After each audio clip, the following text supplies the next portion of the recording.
Hi guys, it's Kelly here and I'm back with another video for Honeybee Stamps. Today I'm going to be using the kind buzzwords along with the dies and then the Harvest Bloom background. I did show you the Spring Leaves 2 color plate because I thought I was going to use it, but I didn't end up doing it. So what you see me doing here is I wanted to be able to stamp my stamp again if I needed to. Turns out I did, so it's a good thing I did this. But the way that I do that without having to flip my card upside down on top of my stamp, which obviously I cannot repeat. So the way I do that to use my Misty is I use a tape runner and I put just down a line of tape runner. I kind of tap my fingers over it so it's not too sticky, but this way I don't need any of the magnets and my paper will stay where I want it so I can get edge to edge stamping. And then I am going to remember to treat my watercolor paper with my anti-static tool, and then I'm going to stamp in Honeybee clear embossing ink. For some reason, I don't know why, with all the rushing, I guess maybe I'm rushing, I have been forgetting to use my anti-static tool. So I was able to, I had like a little bit of a gap at the top and the bottom, and so I did scoop my magnets on there, but I'm going to be honest, I don't really think it did a whole lot of anything. Watercolor paper is notoriously difficult to get a good impression on, and big background stamps are notoriously difficult to get a good impression with. Like, because you can have air bubbles, and there's like little tricks that you can use. So I knew that I was kind of stacking the odds against myself to get a really good impression, and so I decided that I was going to stamp it twice, just to make sure that I got everything where I needed to get it. And then, guys, I still didn't get everything where I needed to get it. I think a big portion of this is because I get so impatient with the tapping of the ink pad. Like, I sped it up so you wouldn't have to watch me sit there for 800 years, growing old and, getting whiskers, and my children, having their own children, while I was inking up that stamp. But it does take forever, and I think I just get impatient with it, and so I don't always get good coverage. That's on me. So here I am using the Wow bright white embossing powder, and I'm kind of like just checking it out. I could see already before I heat set it that there was a spot that I missed. Here's me hoping that I just didn't get powder on it. That ain't it. It has no embossing ink. And so I'm going to go ahead and heat set it, and then I'm just going to have to suck it up, buttercup, and stamp it again. It can be a little bit difficult to line them up white on white.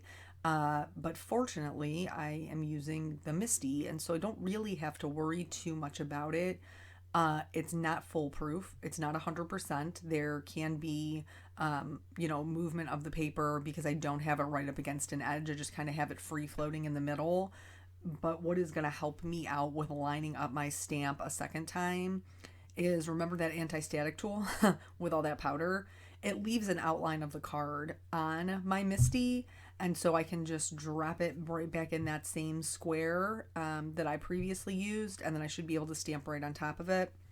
Don't worry about stamping over embossed like powder that's already there. You can see my little outline, but that's already heat set. If it's in the powder form, though, you can't stamp on it. But once it's heat set, you can stamp over it. And then once you apply heat, everything will just kind of melt back into each other. And it's not, you won't even be able to tell. So here I'm just really applying the embossing ink to the area that I need. And then I'm going to just CPR it to death. I'm going to revive it and I'm going to kill it again. And so I did it a little too much. I CPR'd it a little too much. And then when I went to put my powder on, I had actually pressed the negative space down into the petals of the rose. And so I did have to go in and clean that up. But nonetheless, I did get the impression that I was looking for. And then I just went ahead and heat set that again. And so all's well that ends well. It was totally fine. You would never be able to tell that I didn't stamp it perfectly the first time. Which is good because I'm not perfect, because nobody's perfect. I'm not the Jesus. So yeah, you just sometimes you got to roll with it. If I couldn't get it lined back up, I probably would have just cut that part out, and left it out. But it ended up working out. So I pulled out my Zig Clean Color Markers. It's been a while since I've used them, and I was really just looking for spring. I'm gonna be honest, it's been cold here, it's been snowy. We're in the middle of March, it's Ohio. I get it. We go through this every year where there's like a glimmer of hope on the horizon of spring, and then Mother Nature dashes our dreams. But the rest of this week is supposed to be in the 50s and 60s, so that's promising outside of the mud monsters that my dogs will become. Back to the card. So there's a couple of different ways that you can watercolor with Zig Clean Color Markers. I really wasn't looking to have to do multiple layers or having to like go back in with my Copics or anything like that. I wanted to do all of it with the Zigs and get results that I was happy with. And in order for me to do that, it means I have to take the time to kind of do it, quote unquote, the right way. For me, it's the right way for me. And that is putting the pigment down direct to paper from the Zig Clean Color Brush Marker where I want it to be the darkest. And then I get clean water. I add that to the edge of the petal or the edge of the leaf, whichever, whatever I'm coloring. And then I take the clean water to the pigment and just kind of let it bloom out. And it gives me a much more watercolory look, which is what I like. I don't want it to be solid. If I wanted it to be solid, I'd have used markers. And so I like the gradation that you can get with watercolors, and sometimes there's some white spots in there, sometimes that you could see the way that the water dried and the movement, and that's what I'm going for. So this is what works for me, and I will do the entire background in the same way. For the vast majority of the background, I only used one color. I did mix it up when it came to like the purple berries. I used a little bit of like a blue violet and a purple. And then the greens I kind of just mixed up all over. We'll talk about that too.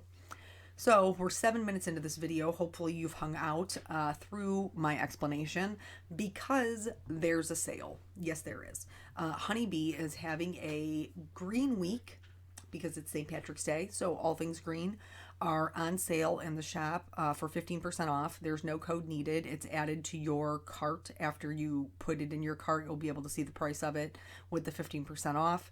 This background stamp is one of the ones that's on sale. A lot of things that people don't realize about Honeybee, which is really very, their store is very convenient for me because they don't just sell their own brand stamps.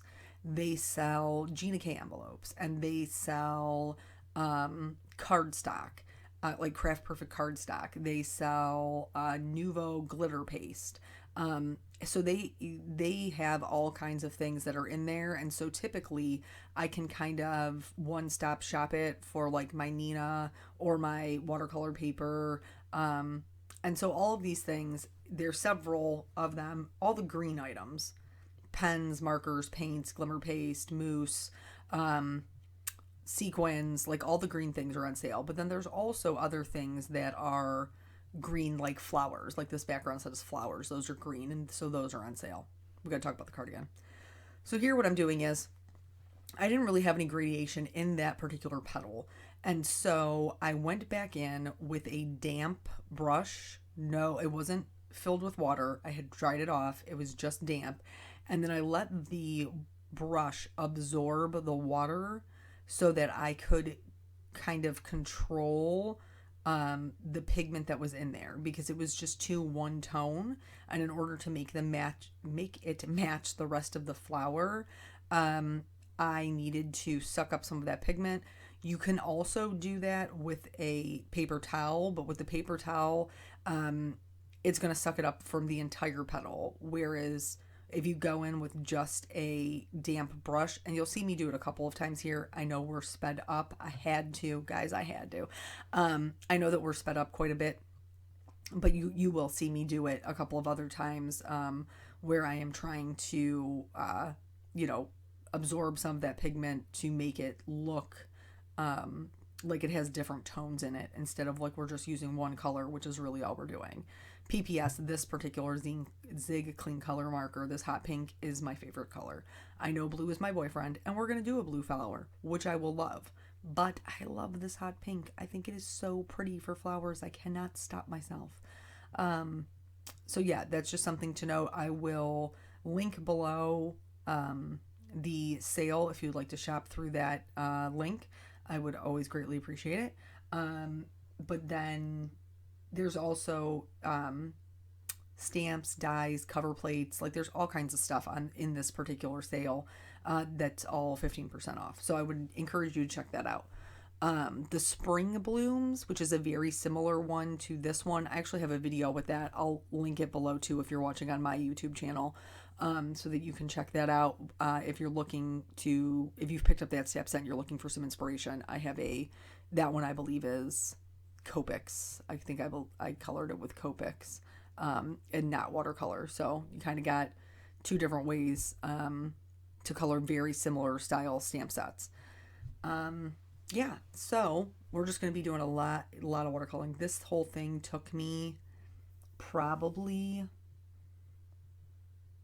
like 2 hours to watercolor. Watercoloring just takes me a long time. Oh, here's the Blue's My Boyfriend flower. This one's real pretty. I love this blue color. But yeah, it did take me a while. Watercoloring just usually does take me a while. But like I said, that's because I didn't want to go back over it. I wanted it to be a watercolor piece. And we're going to get 3 cards out of it. Like, I know everybody gets nervous to cut up their image, especially after you spend all this time watercoloring it. Don't. It's going to be fine. You're going to get 3 cards out of the deal. Or maybe 2. Maybe, if you want to cut it a different way. I cut mine a certain way and I ended up with 3, but you could cut yours differently and end up with 2. You could just do it as one whole background panel if you want. I was just like, if I'm going to spend 2 hours on it, I'm going to get me some cards. Yes, I am. Get me some cards out of it. So as far as today was crazy. Like, poor Miss Caitlin still has her cough. And her pediatrician told us that it would possibly take her 2 to 4 weeks to get over her cough because this is like her first real cold and she doesn't have an immune system.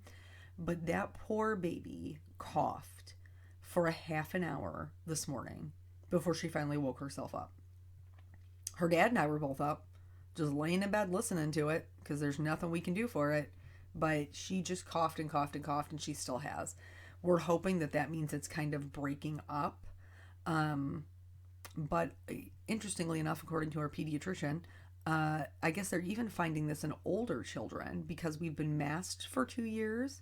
That they're finding that even older kids are taking longer to get over colds because their immune system hasn't been strengthened by being exposed to, different viruses and illnesses, which I thought was really interesting. Totally makes sense. I totally get that.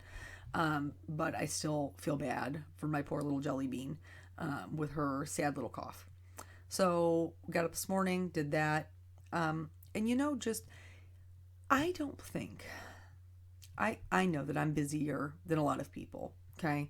I have 2 businesses that I own. I have a full-time job. I have 2 children. I have 2 dogs. 1 husband. Doubles of everything else. And I know that I am not even the busiest person that I know. But I'm relatively busy. And I just don't feel like parents ever get enough credit. For just trying to do all the things for everyone. And there's always something, something that just props up or crops up and gets you by surprise. And then before you know it, the things you thought you were going to get done are not the things that you get done. And I got up this morning with Miss Caitlin while I was getting ready to make her bottle. Eric got up, so he fed her. I unloaded the dishwasher. And then we kind of talked about what our game plan was for the day. Back to the card for a second. So here you're going to see that I skipped a portion of it. I didn't not show you anything you hadn't already seen. I only skipped the portion of me coloring more of like those little freesia kind of flowers and another one of those. I think it's a dahlia. So I had already showed it to you, and so I felt like it was safe to cut it out. For this rose, I really wanted, like I said, light bright spring colors, really feeling the spring lately. And so, but I felt the orange was going to be like a little bit too much. And so I used a lighter orange and a lighter red and ended up with kind of like this peachy pink colored rose. And I'm very happy with it. I think the color is really pretty and I think that it goes very well with the other colors. So don't be afraid to kind of mix your colors, whether you're using Zig Clean Color Markers or traditional watercolors, just to kind of see what you're going to get. Remember, watercolor is very forgiving, so if you do it and you don't like it, then just add water and put a paper towel over it to soak it back up, and do that as many times as you need until you have a relatively clean palette to put a different color over. Um, so anyway, so we kind of talked about what our game plan was for the day. I came up to start working on a card, and woke Peanut up to see, because I can't let it, as much as I would like to. Daylight savings times, I think, was part of what like got us all jacked up today too. But like I couldn't let him sleep in too long because he's got school tomorrow, but also it's daylight savings time, so I know he's using an hour of sleep. So I split the difference and I gave him an extra half an hour of sleep, and then I woke him up. So what would have been normally on the weekends I let him sleep till 10. I woke him up at what would have been 9:30. So anyway, I got him up. I worked on my card for a little while. Eric sat on the couch and held Caitlin while she napped because literally she will not sleep unless you're holding her. And then went downstairs, got Nathan's breakfast together. Eric had to do a couple of things. He had to go pick up some furniture and go get his take-home car.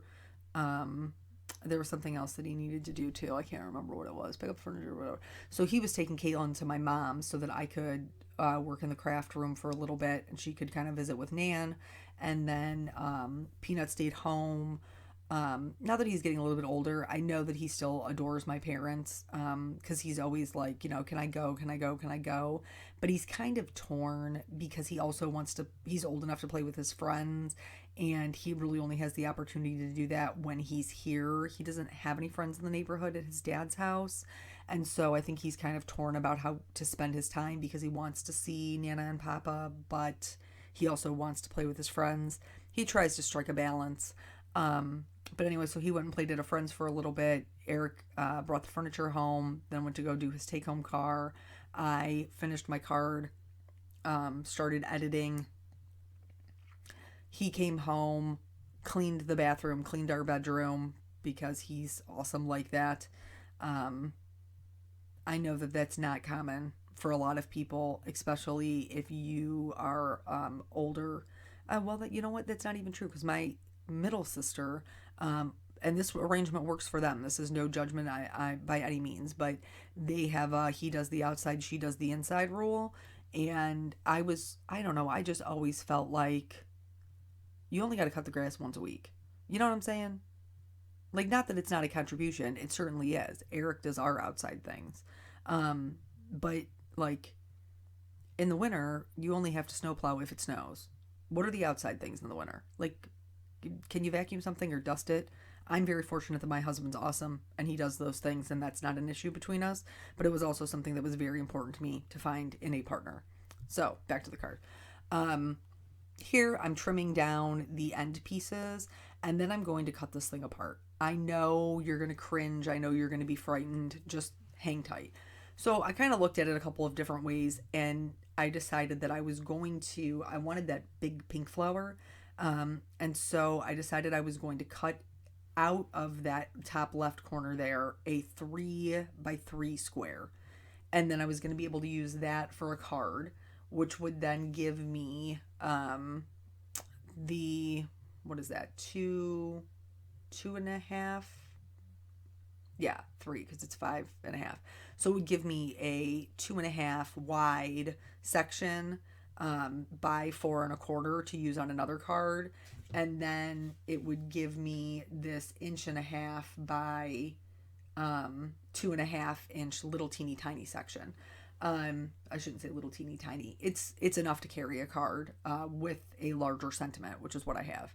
So here I'm stamping all of the sentiments that I'm going to use, and then I'm going to trim them out into labels, and then kind of do some more die cutting and start building my card.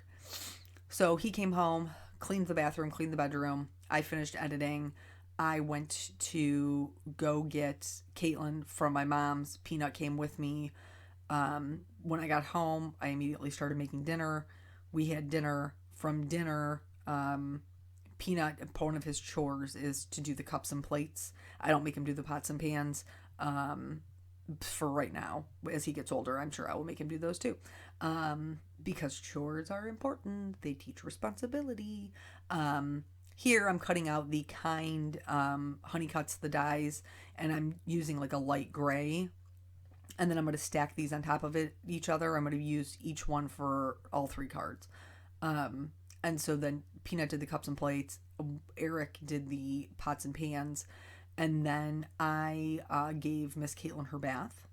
And then after I was done with her bath and all the lotioning and the jams and everything else, Eric fed her last bottle while I filled her humidifier for the night, and then put Peanut to bed. And as I came up here to do this voiceover, he was sitting on the couch holding a sleepy baby so I could do my voiceover. And that's our whole day. Isn't that crazy? I don't even know what I accomplished. I really don't. But I know that I have not stopped moving all day long, and neither has he. So, whew. I mean, it's a lot. You know what I'm saying? It's a lot. And so I'm hoping maybe to get, I don't know, a half an hour to sit on the couch together before we have to go to bed, and then start our our day all over again. It's wild. So for the card building, all of the panels, the watercolor panels, were all popped up on foam. This is the one that I told you, the 3x3. And then in order to make this flush, I'm going to add foam to just the bottom of the kind die cut. And then I'm going to glue the top of it. And then I just glued the other part of the sentiment that says you are too kind.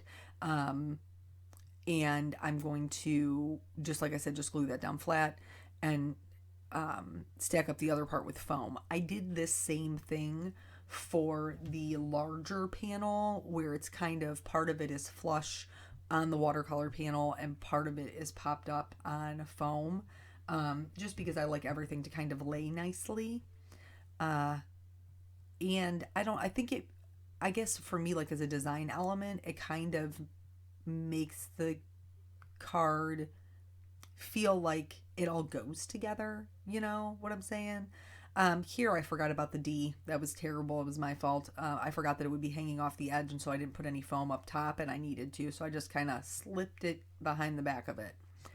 For this next one, you're going to see I stamped this thank you for being so kind. And then I laid the kind on there, and I realized it was horrible. Awful, horrible.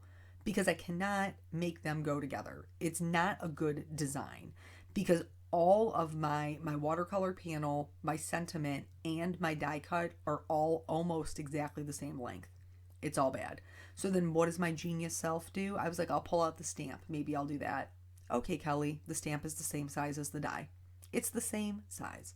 What was my thought process? I don't know. Normally I'm like, hey, I don't start over, but really the only thing I had done on here was stamped this sentiment, and so I called it. Yes, I did. And I moved on because I should have stacked it. And so that's what I'm going to do here. I'm going to stack my sentiment so that there is a flow and it's a better design. I have my watercolor piece where it's going to go. I have my die cut laying there so I can line it up. And then I'm going to use the tape trick. You know, I love the tape trick. Some people cut their stamps. I can't bring myself to do it. Cut up my watercolor panel. Yes. Cut my stamps. No, ma'am. So here I stamped the for being so, and then watch how I clean this. I clean it. I scrub it. I scrub it. I clean it. Clean it. Scrub it. Scrub it. Clean it. And then I still take a scrap piece of paper and stamp it off because it was still dirty. It was still dirty. I stamped it 3 times before I got a clean impression so that I can move it to stamp the thank you portion. So when you're using the tape trick to stack sentiments, please don't skip that step. You're going to be so sad, so sad if you stamp a like shadow dirty part of your sentiment onto your card. You'll be sad about it. I'll be sad for you. Don't skip that step. So now that I have that done, I can go ahead and pop up that panel on foam, and I just put it in the bottom right hand corner. It really just showcases this dahlia flower, but it's got a little bit of blue, a little bit of pink, a little bit of green. I'm cool with it. I think that it's pretty enough to be a design element on the card. This kind I did not pop up. I just glued it down flat because it's not really flat. You know what I'm saying? It's already 2 layers of cardstock glued together, and then it's glued on top of a third. So for the last card with the watercolor, the largest watercolor panel, like I said, I did the same thing with the first one. I will spare you because we've already been together for 25 minutes, and I'm sure that as I recapped my day for you, you probably had a similar day, and maybe you would like to, I don't know, have some time for yourself. Or maybe this is your time for yourself. That would be nice if we were spending time together and that was your time for yourself. So here I'm just going to, like I said, it's going to be part foam, part glue, and then these are all 3 cards. I didn't add any glitters to them. I know that's shocking, but because I use my watercolor paintbrush with my Perfect Pearls. There's almost always shimmer in my watercolor, and that was enough for me. So check out that sale. Thank you guys so much for joining me. I really appreciate you, and I will catch you in the next video. Bye.